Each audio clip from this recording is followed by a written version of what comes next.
ഈ പീരീഡ്സ് ഒക്കെ നടക്കുന്ന സമയത്ത് കുട്ടികൾക്ക് എന്ത് ഭക്ഷണമാണ് കൊടുക്കാൻ പറ്റുക എന്ന് ചോദിച്ചു കഴിഞ്ഞാൽ അവിടെ ഒരുപാട് വൈറ്റമിൻസിന്റെ അഭാവങ്ങൾ ഉണ്ടാവാൻ ചാൻസ് ഉണ്ട്. സിങ്ക്, വൈറ്റമിൻ ഡി, അതുപോലെ അയൺ, മാഗ്നീഷ്യം. അപ്പോൾ ഇതെല്ലാം നമുക്ക് എങ്ങനെ സപ്ലിമെന്റ് കിട്ടുന്ന കഴിഞ്ഞാൽ രീതിയിലുള്ള പല നട്ട്സുകൾ നമുക്ക് കുഞ്ഞുങ്ങൾക്ക് കൊടുക്കാം. കാഷ്യൂ നട്ട്സ് ആണെങ്കിൽ ബദാമായിട്ട് കൊടുക്കാം, ചില സീഡ്സ് നമുക്ക് കൊടുക്കാം. ഇപ്പോൾ ഫ്ലാക്സ് സീഡ്, അതുപോലെ തന്നെ മത്തങ്ങയുടെ കുരുക്കൾ, ഇതെല്ലാം നമുക്ക് മാർക്കറ്റിൽ അവൈലബിൾ ആയിട്ട് കിട്ടുന്ന സാധനങ്ങളാണ്.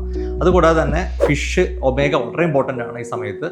അപ്പോൾ അത് മീൻ ധാരാളം കഴിപ്പിക്കുക. മഷ്റൂംസ്, നമ്മുടെ കൂണ്, അത് കുറച്ച് വെയിൽ കൊള്ളിച്ചിട്ട് അത് കഴിപ്പിക്കുക. വൈറ്റമിൻ ഡി കിട്ടാൻ വേണ്ടി യൂസ്ഫുൾ ആയിരിക്കും. അതുപോലെ തന്നെ കുറച്ച് എല്ലാം മിക്സ് ആയിട്ടുള്ള രീതിയിൽ ഫ്രൂട്ട്സും വെജിറ്റബിൾസും എല്ലാം സമീകൃതമായിട്ട് വെച്ചാൽ ലോ കാർബ് ഡയറ്റിലേക്ക് പോവുക. വെച്ചാൽ സിമ്പിൾ ആയിട്ടുള്ള കാർബ് കുറച്ചിട്ട് കോംപ്ലക്സ് കാർബ് കുറച്ച് കൂടുതലായിട്ട്, ചെറിയ ചെറിയ അളവിൽ തവണകളായിട്ട്, തവിട്ട് കൂടുതലായിട്ട്, അതുകൂടെ തന്നെ മറ്റ് ആഹാരങ്ങളിലും എല്ലാം കൂടുതൽ കോൺസെൻട്രേറ്റ് ചെയ്ത് ധാരാളം വെള്ളം കുടിപ്പിച്ച് നല്ലപോലെ ഉറക്കി കുഞ്ഞിനെ എടുക്കുകയാണെങ്കിൽ ഈ പറഞ്ഞ പെൺകുട്ടികളിൽ പീരീഡ് സമയത്ത് ഉണ്ടാകുന്ന അമിതമായിട്ടുള്ള അസ്വസ്ഥതകളും കാര്യങ്ങളൊക്കെ നമുക്ക് കുറച്ച് വെക്കാൻ പറ്റും.